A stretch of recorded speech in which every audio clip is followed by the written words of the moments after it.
Hello, and welcome to another video. So in today's video, we are going to jump straight into it. We're talking all about weight loss.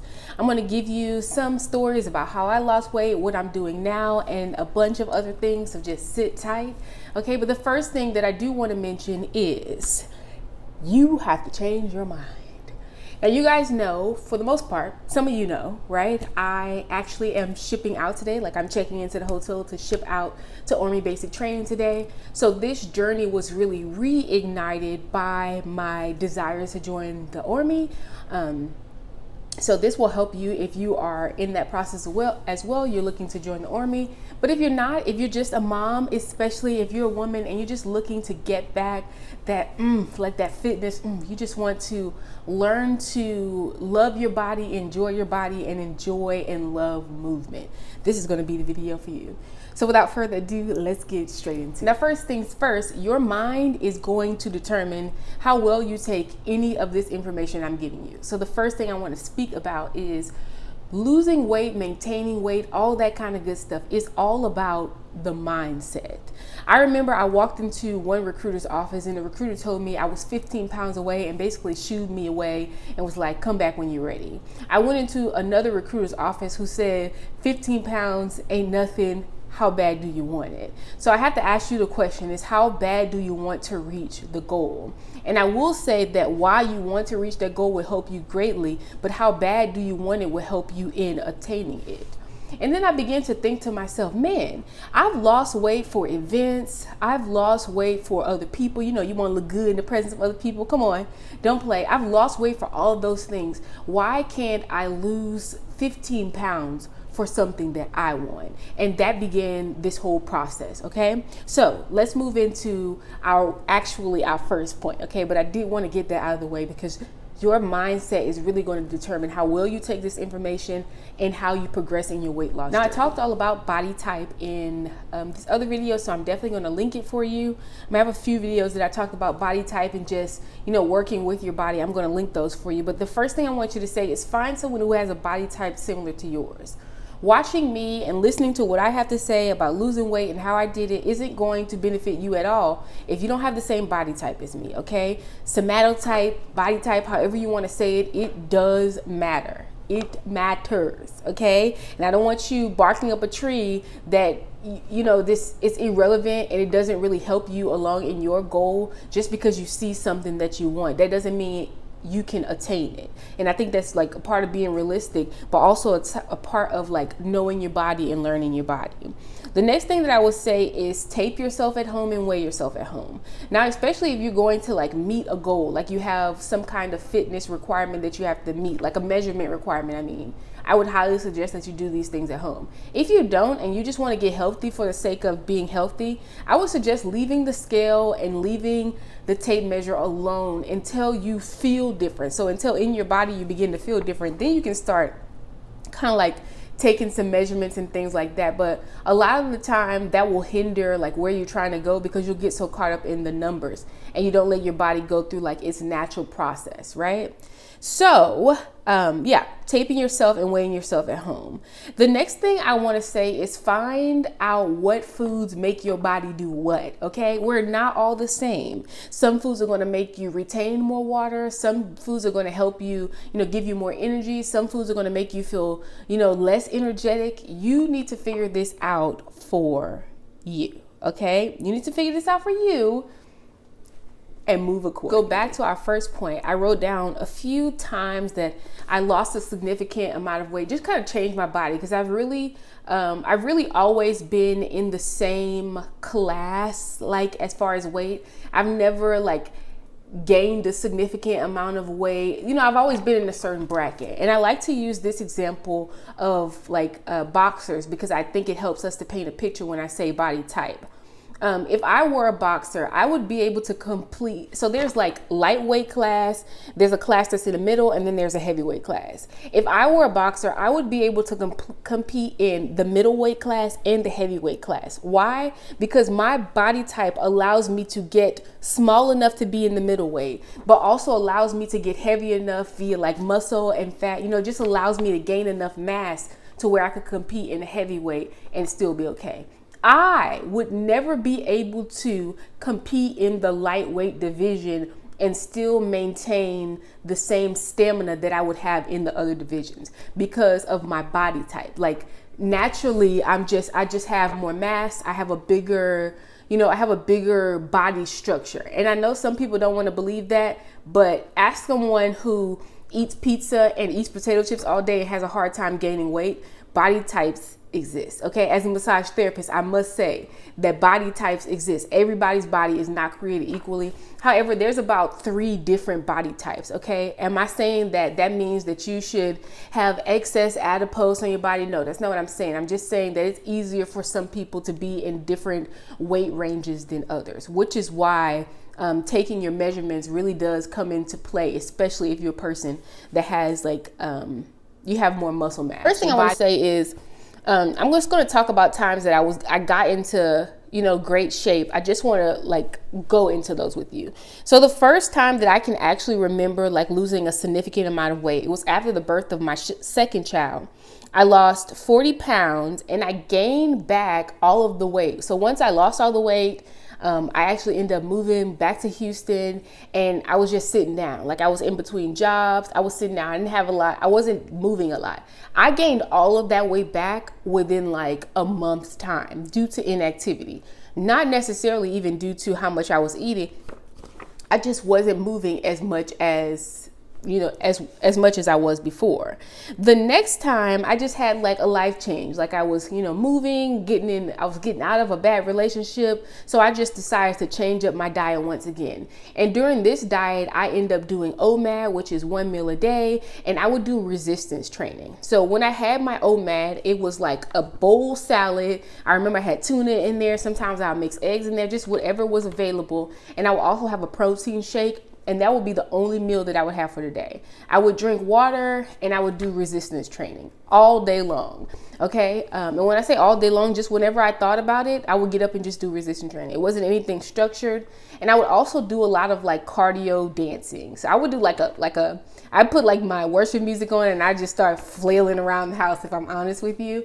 And I lost a significant amount of weight during that time. That was actually before I got married. So like in the period before I got married, that was the workout that I used to do.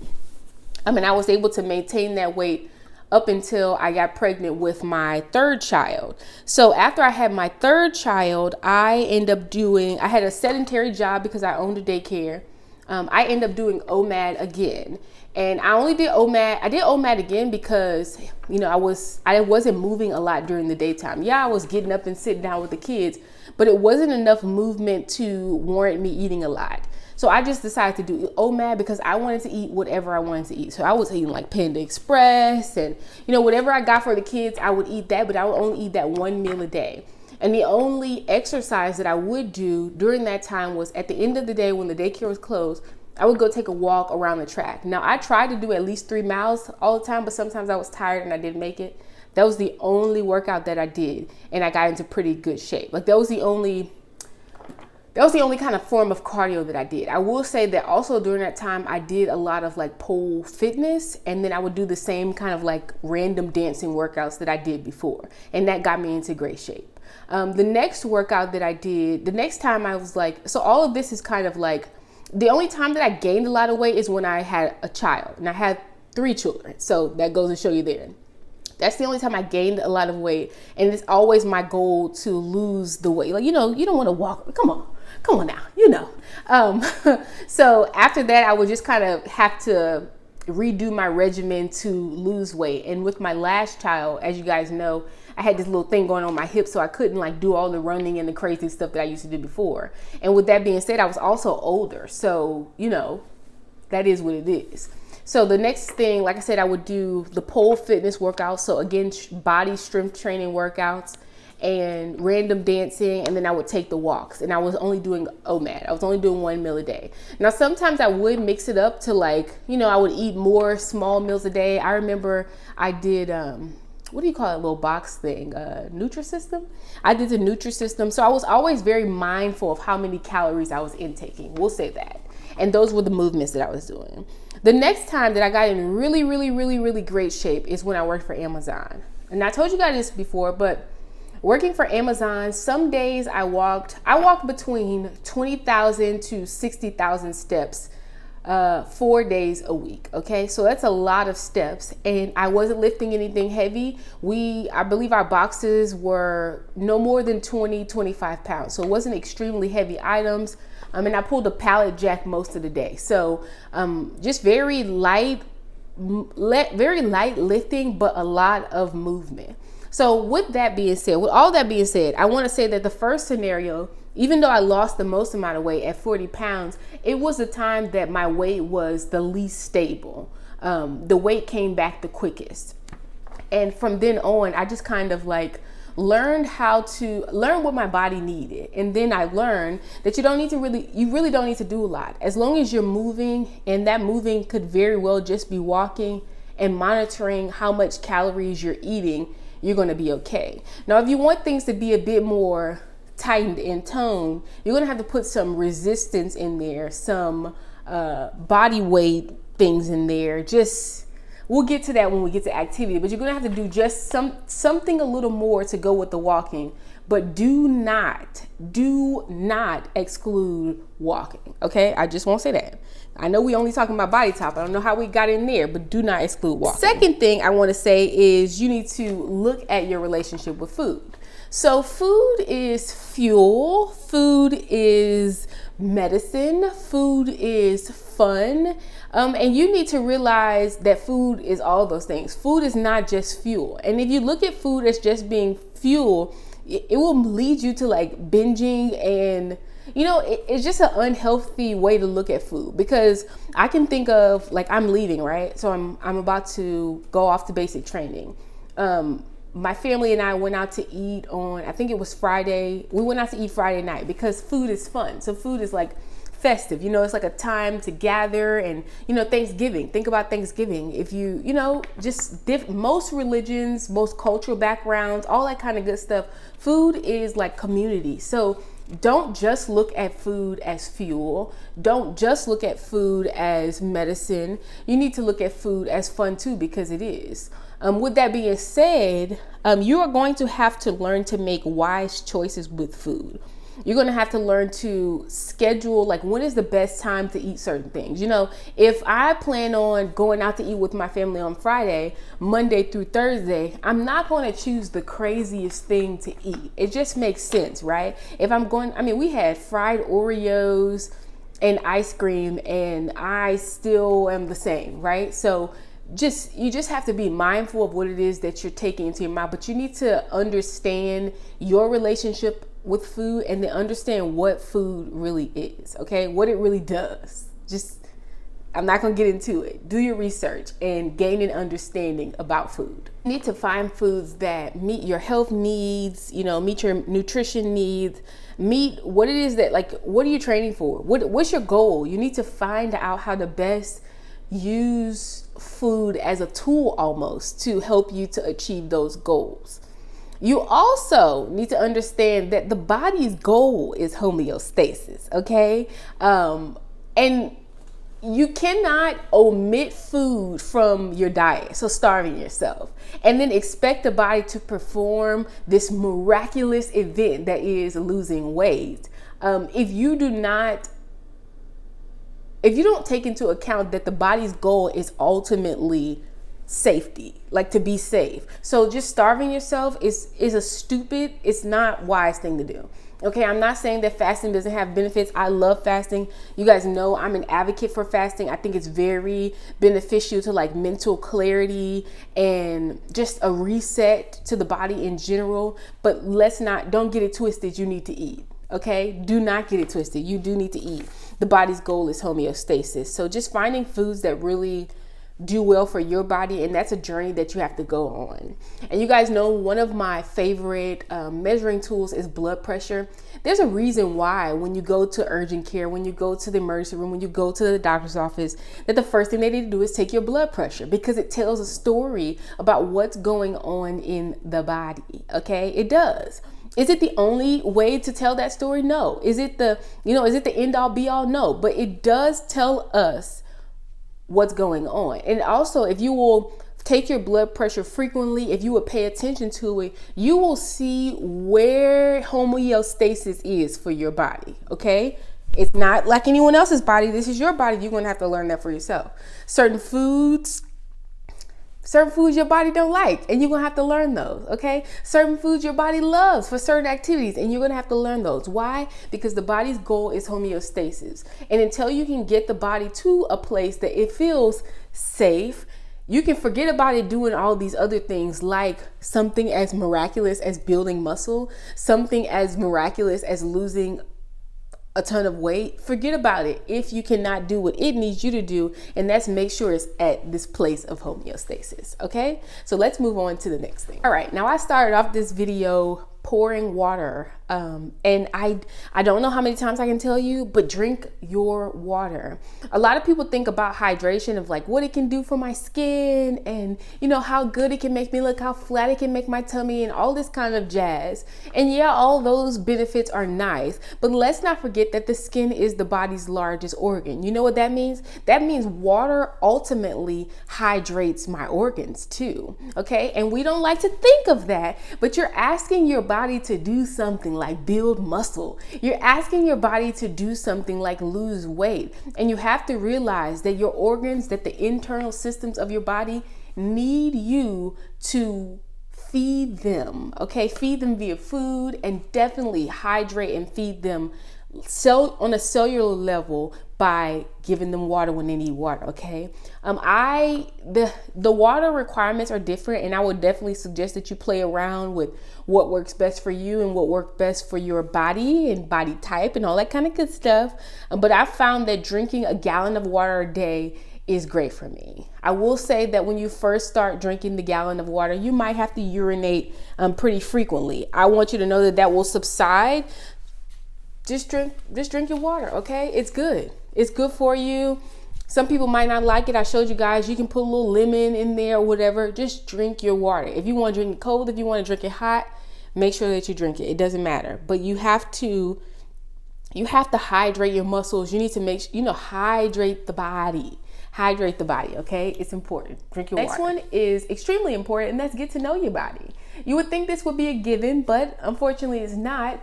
Tracking your cycles, especially for the young ladies. I've only ever been a woman, so I can't speak of anything else. It is so important to know how your body functions at different parts of the month, at different points in your cycle. Because if you pay attention to it, if you track your cycle, you will find out that things are very different on different weeks, okay? Use it to your advantage. Train when you can train. Like sometimes, as far as running is concerned, I can run further, faster, and longer. While other times I can lift heavier and more. You know, it just depends on where my body is in that month. And just pay attention, track your cycle, and you can discover this as well.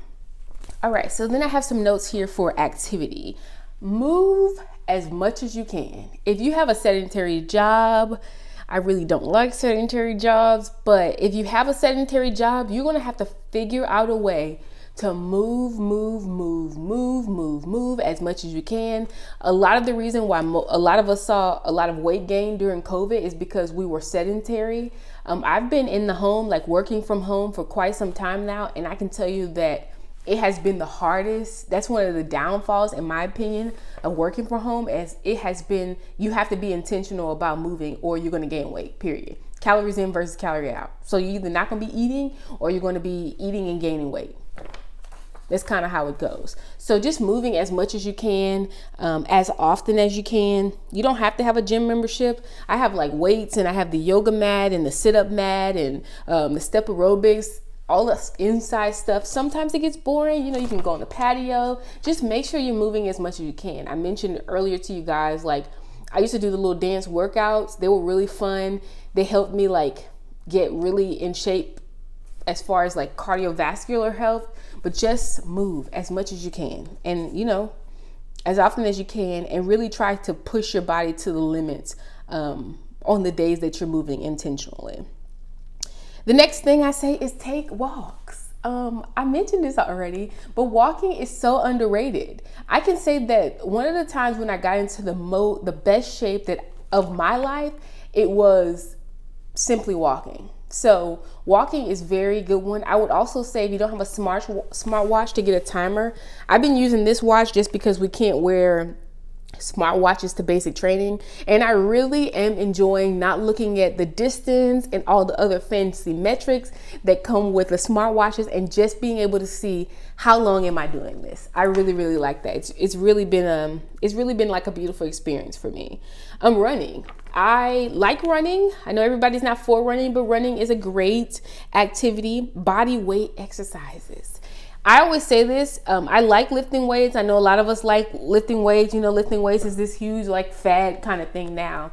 But I will say that you can lift weights and still not be strong. You can be skinny, okay, and still not be in shape. It's kind of the same thing. If you can lift your own body weight, you have a better vantage point than someone who can lift heavy weights in the gym, okay? So I would highly suggest just to lift do body weight exercises, things like squats, things like planks, things like push-ups, things like sit-ups, things like crunches, things you don't need any equipment for other than your body. I would highly suggest those. And I also put on here getting a gym membership for the sauna and for the steam room. Those, I think being a massage therapist has really, allowed me to see the beauty in being able to use both of those. It's not necessary, but I will say it's even those days when you're like, today's gonna be my rest day, I can still get up and go sit in the sauna and have myself a good time, okay? And there's so many benefits to sitting in the sauna. The next thing is give yourself some time, okay? And I want to say give yourself the time because I'm not starving myself. I had a satisfying lunch. I had a tuna salad with chips, and I'm full, probably going to be full enough to last until tonight, where I'm going to have my rice cake and almonds. Or if I wanted to eat something else, I can eat something else. I am not starving myself. So just give yourself time to lose weight. If you're in like a time crunch as far as because you're joining the service, I would highly suggest still going through the process in a fashion that gives you enough time so that you're not stressed in trying to lose weight. Because what is the body's goal? Homeostasis. It's homeostasis, baby. And stress, there ain't nothing homeostating about being stressed out, okay? So just give yourself some time. Give yourself some time. I made a video for you guys about when I was trying to lose weight very quickly, like get plastic surgery and all this kind of stuff after the birth of my third child. And just, it was so stupid. The body will do what it needs to do, and really what you're asking it to do once it's safe, okay? What's in that safe zone. And the next thing I want to tell you guys what you've been waiting for, and that is exactly what I did to lose weight. I've been sharing it all along with you guys, kinda, because there's a lot to it, and I don't want anyone to do anything unsafe or anything stupid. Okay, I'm about to say foods, but stupid. To lose weight, to look a certain way. It's not about looking a certain way. It's ultimately about being healthy. So blood work, okay? So blood work, so blood pressure, like what is the inside saying is very important, more important than what is appearing on the outside. But if I'm honest with you, you get the inside to line up and the outside will follow suit, okay? So what I did was I calorie cycled. I wanted to start off doing like a low carb and all that kind of stuff, but there's some foods that I like sometimes I had, a Cinnaholic, which is like a Cinnabon place. I told you guys I had chips. Like I want to eat normal food. So I calorie cycle. What is that? Some days I eat higher calories, and then some days, which is most days, I have lower calories, okay? And if it is a day, maybe I want to eat, maybe I'm just feeling like I'm just eating a lot.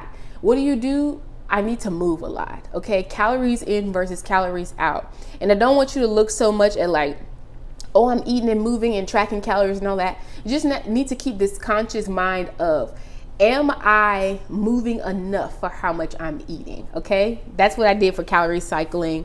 I worked out two times a day. So in the morning time, I would do my big workout, whether that was going running for 2 miles or going to the gym and doing the elliptical. I told you guys the setting that I used on the elliptical was between a 12 and a 17. So pretty hard on the elliptical. And I would at least do 2 miles, okay? That's the time for my ACFT for the Army. So that's the time that that's the mileage for the ACFT. So that's what I stuck to.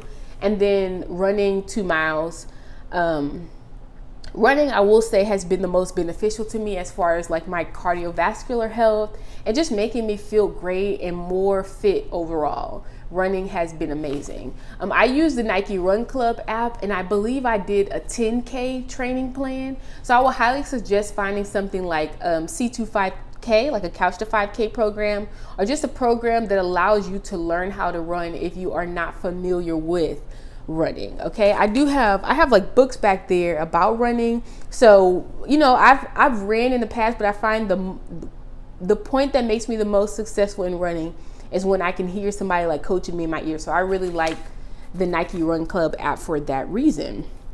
And then, so that's what I did for the hard workout. And then the second workout, what I would do is like do push-ups all day long. Just every time I walk past the mat, I would do push-ups, I would do sit-ups, I would do crunches, I would use my resistance band and do like V-ups.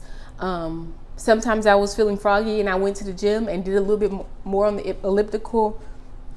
And then I did my sauna session. So yeah, just keep moving, because like I said, I work from home, pretty sedentary lifestyle, honestly. I have to be intentional about moving, cleaning up my house and things like that, just moving. So 2 times a day. And most days I made sure I at least got in 15 minutes of running. So if I was dog tired and I didn't feel like doing nothing for the day, and it's not a rest day, I'm at least going to get in 15 minutes of running. And I found that if I didn't have a lot of time, I'm not going to walk, because walking is good, but it's not the most effective as far as like burning calories the quickest. So I just did like, let me get out here and do 15 minutes of running. Okay. The next thing, like I said, was body weight exercises. And I'm just going to be honest, when I first started doing this, when I first started like trying to get into like good shape, all I did was push-ups and planks.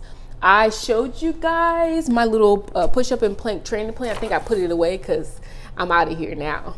But I'll try to link them or put them on the screen for you. It was like a sit-up challenge and then a plank challenge. And I will tell you that I didn't know how hard planks were until I started this challenge, and my core strength is noticeably better. And when I say noticeably better, the core is really like an internal girdle, right? So it's kind of all those muscles that are composed of your core really help to suck you in. So that, that little tummy tuck, that tight, you see the picture on the thumbnail that lured you on in here, that is really like the corset. Okay, that's the corset. And how do you get that corset? You get that corset by doing planks, by watching your nutrition, by doing cardio exercise. And that's exactly what I did. And core strength, you will not believe how much a strong core actually does for you by way of back pain, by way of doing, a lot. And I don't want to be provocative here, but even like, adult stuff, like core strength is core strength is good. We don't talk about how good core strength is, but doing superficial things like getting liposuction and things like that, I get it. Some of us want it. It's cute and all that stuff, but it doesn't do anything for your overall core strength. Okay, so I hope this was helpful. So as always, if you have a question, ask a question, and I'll see you guys in the next video.